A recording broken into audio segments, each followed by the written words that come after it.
Hello guys, welcome to my channel. Today we are going to see how to fix Steam error E502 L3 problem. Before moving on to the video guys, don't forget to leave a like. The first solution is to clear Steam cache files. The reason we do this because Steam cache files can cause problem guys.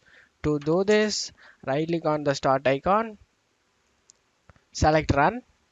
In run window you just need to type percentage local app data percentage, click on OK.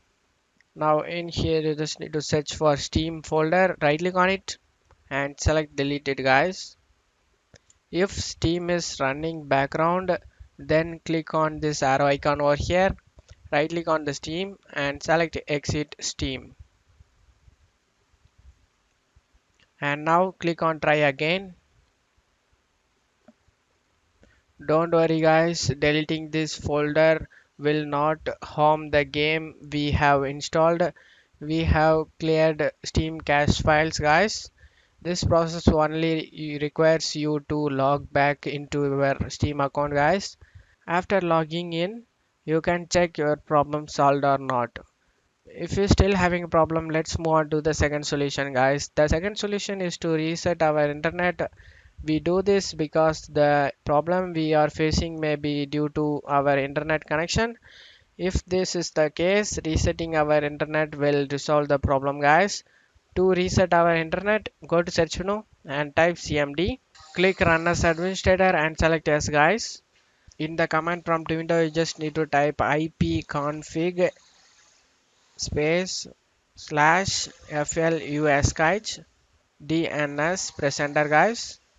Successfully flashed the DNL resolver cache. Now you need to type nets cache space winsock space reset press enter.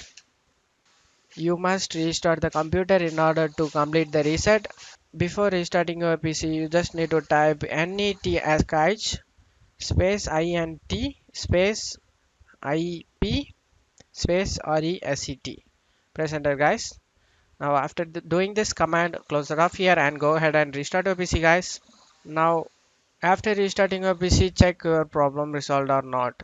If this solution doesn't work for you, let's move on to the third solution guys. Third solution is to change the DNS server.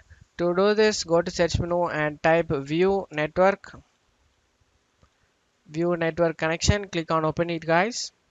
Right click on the network connection you are using it guys, Ethernet or Wi-Fi connection. You just need to right click on it and select properties.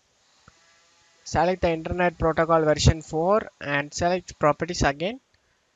Select this, use the following DNS server addresses.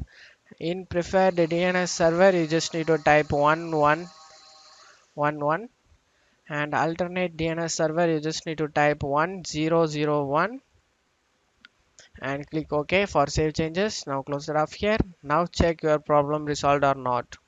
I hope one of these solution fixed your problem guys. If the video helped you, don't forget to leave a like guys. You can also subscribe me and support me guys. Thank you.